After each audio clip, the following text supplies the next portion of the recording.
Bonjour à vous. La valeur respect est une qualité vraiment incontournable en amour.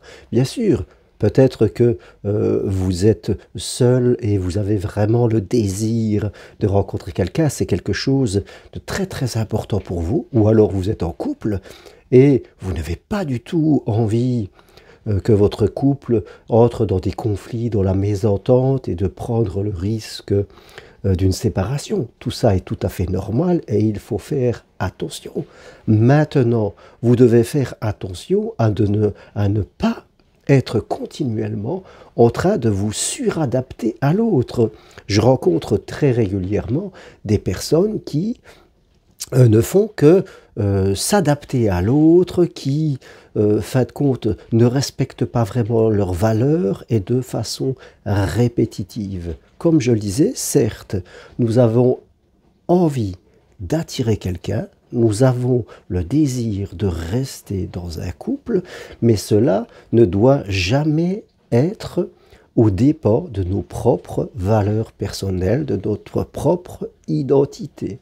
De toute façon, si nous sommes trop gentils, si nous nous suradaptons à l'autre, si nous oublions nos besoins, par peur, fin de compte, eh bien, cela sera le meilleur moyen de créer ce que nous ne voulons pas, c'est-à-dire une séparation. C'est vrai, l'être humain finit toujours par créer ce qu'il ne le veut pas.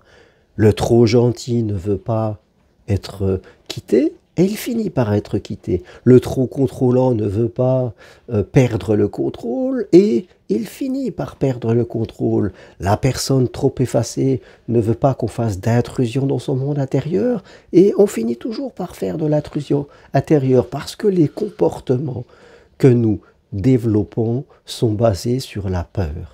Rappelez-vous, je le répète souvent, dans la vie spirituelle, il y a simplement deux énergies, qui sont l'énergie de l'amour et l'énergie de l'ouverture.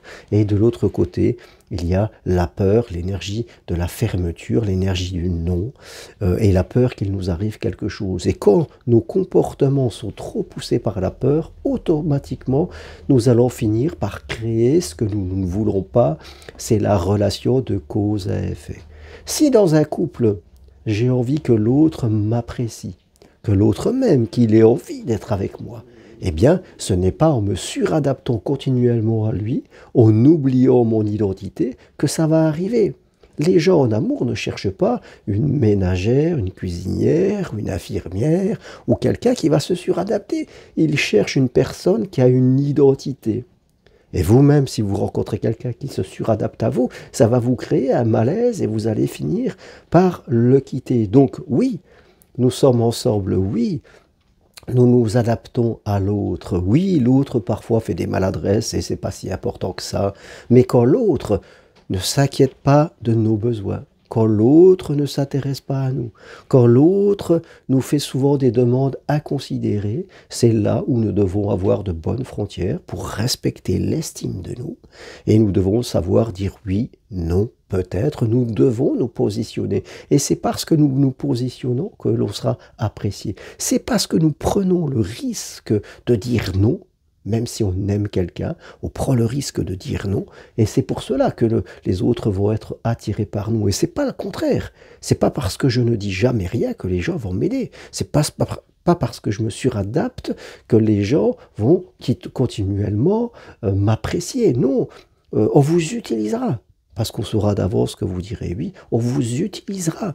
Mais tout à la fin, on ira voir quelqu'un d'autre parce que vous serez quelqu'un de trop prévisible. Voilà, l'amour, en amour, nous ne sommes pas le parent de l'autre. Hein. Nous ne sommes pas là pour éduquer l'autre, pour régler ses problèmes. En amour, nous devons toujours rester nous-mêmes dans notre identité.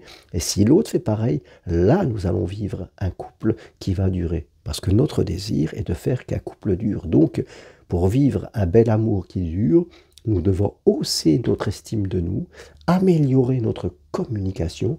Et là, en faisant ces deux, je peux vous assurer que vous allez vous donner toutes les chances de faire que votre amour soit équilibré et qu'il dure dans le temps.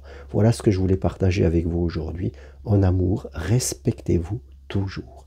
Et si vous voulez aller plus loin, Prenez une consultation avec moi, c'est possible à distance de chez vous par Skype, WhatsApp.